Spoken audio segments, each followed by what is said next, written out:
चैतन्य महाप्रभु के प्रिय सेनापति और गौड़ीय मठ के संस्थापक, जिनको हमारे गुजरात में युग आचार्य भी कहते हैं, श्री भक्ति सिद्धांत सरस्वती ठाकुर प्रभुपाद का आज 152वां जयंती है।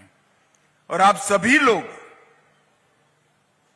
श्री कृष्ण के, भगवान नरसिंह के और श्री भक्ति सिद्धांत सरस्वती ठाकुर प्रभुपाद के गुणगान करने के लिए यहां आए हैं।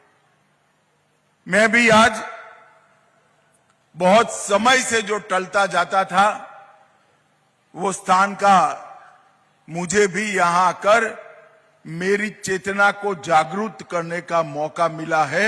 इसलिए मैं मठ के सभी लोगों का बहुत बहुत धन्यवाद करना चाहता हूं। कोई व्यक्ति अपने एक जीवन में 1 अरब बार श्री कृष्ण जाप का संकल्प ले, वो ही बड़ी बात है। एक कोई व्यक्ति तय करे कि मैं मेरे जीवन में 1 अरब बार प्रभु श्री कृष्ण का जाप करूंगा, ऐसा संकल्प लेना ही बड़ी बात है। मगर अपने जीवन के कालखंड में वो संकल्प पूरा करने का काम श्री भक्ति सिद्धांत सरस्वती ठाकुर जी ने किया। ये दुनिया के लिए एक अनुकरणीय उदाहरण है। एक जीवन में 1 अरब बार श्री कृष्ण का नाम स्मरण, एक बार भक्ति के साथ श्री कृष्ण का नाम स्मरण करने से ही चेतना जागृत होती है, ऊर्जा की प्राप्ति होती है। कई सारे मन के सामने पड़े हुए अज्ञान के अंधकार दूर हो जाते हैं। हम कल्पना कर सकते हैं कि एक व्यक्ति ने एक जीवन में 1 अरब बार श्री कृष्ण का नाम जप किया, वो व्यक्ति ने अपने जीवन को सच अर्थ में श्री कृष्णमय कर दिया। और वही रास्ता उन्होंने गौड़ीय मठ के माध्यम से सबके सामने रखने का काम किया। आज कदाच 100 साल के बाद कोई ये बात को बोलेगा तो दुनिया में इसको मानने के लिए कोई तैयार नहीं होगा कि 1 अरब श्री कृष्ण नाम स्मरण कोई कर सकता है। श्री भक्ति सिद्धांत स्वामी जी ने धर्म को कई प्रकार की मान्यताओं की रूढ़ियों से बाहर निकालने का काम। उन्होंने एक सिद्धांत प्रस्तापित किया कि आधुनिकता धर्म की दुश्मन नहीं है, आधुनिकता से ही धर्म आगे बढ़ता है, वो धर्म की साथी है। और एक जमाने में प्रिंटिंग प्रेस को वर्ज्य माना जाता था।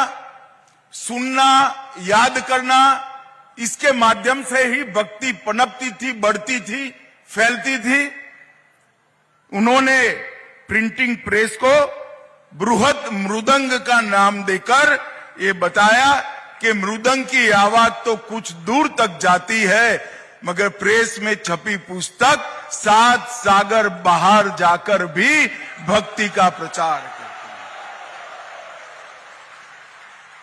और ये रूढ़ी तोड़ने में बड़ी हिम्मत चाहिए मित्र। जब श्री कृष्ण के प्रति भक्ति अचल हो, अनन्य हो, उसके प्रति श्रद्धा दृढ़ हो, तभी रूढ़ियों को तोड़ने का साहस आ सकता है।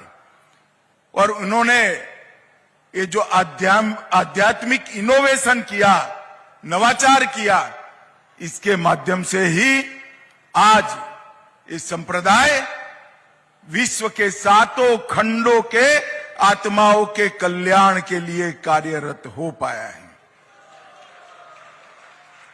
मैं मेरे सार्वजनिक जीवन में कई बड़े बड़े धर्म पुरुषों को मिला हूं, मन पूर्वक श्रद्धा के साथ प्रणाम भी किया है।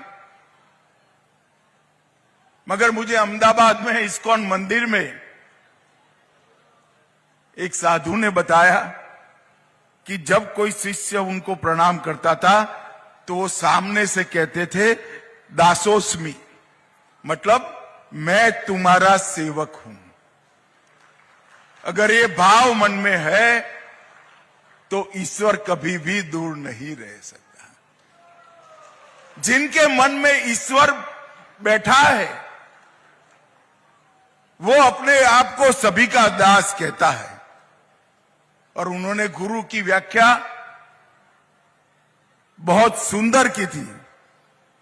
उन्होंने कहा, जिस दिन गुरु सोचने लगता है कि मैं गुरु हूं, तो गुरु शब्द में से ऊ निकल जाता है और गरु ही बच जाता है। गरु का मतलब जानवर होता है। गुरु वही है जो सबके सेवक के भाव से शिष्य को बड़ा करे। छोटे से बड़ा करने वाला ही गुरु होता है। जिसकी समझ छोटी है, ज्ञान छोटा है, इसकी समझ और ज्ञान को बड़े करने वाला ही गुरु है। और मैं आज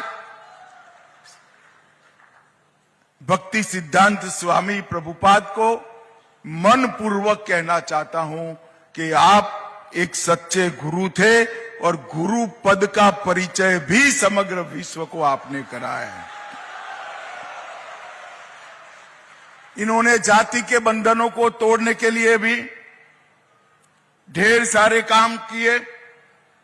महाभारत काल के बाद पहली बार भक्ति सिद्धांत प्रभुपाद जी ने, जो जन्म से ब्राह्मण नहीं थे, उनको यज्ञ पवित देकर उनको ब्राह्मण बनने का अधिकार दिया। उन्होंने कई प्रकार की रूढ़ियों को तोड़ा और युक्त वैराग्य की नई व्याख्या समाज के सामने की कि वैराग्य का मतलब दुनिया को छोड़ना नहीं है। दुनिया की हर वस्तु को श्री कृष्ण की सेवा में लगाना ही वैराग्य है। वैराग्य का मतलब अपने अंदर की बुराइयों से दूरी कर देना। वैराग्य का मतलब संसार में सब कुछ छोड़ना नहीं है, बुराइयों को छोड़कर समस्त संसार को श्री कृष्ण की भक्ति में लगाना ही वैराग्य है। और आज ऐसे युग दृष्टा, युग पुरुष, महापुरुष का 152वां जन्म जयंती है। एक प्रकार से कई लोग भक्ति सिद्धांत प्रभुपाद जी को जीवंत विश्वकोश भी कहते हैं। वो खगोल विद्या के बड़े जानकार थे। गणित और संस्कृत का बहुत अध्ययन रहा उनका, और फिर भी सभी कुछ श्री कृष्ण के चरणों में समर्पित कर भक्ति मार्ग पर ही पूरा जीवन उन्होंने व्यतीत किया।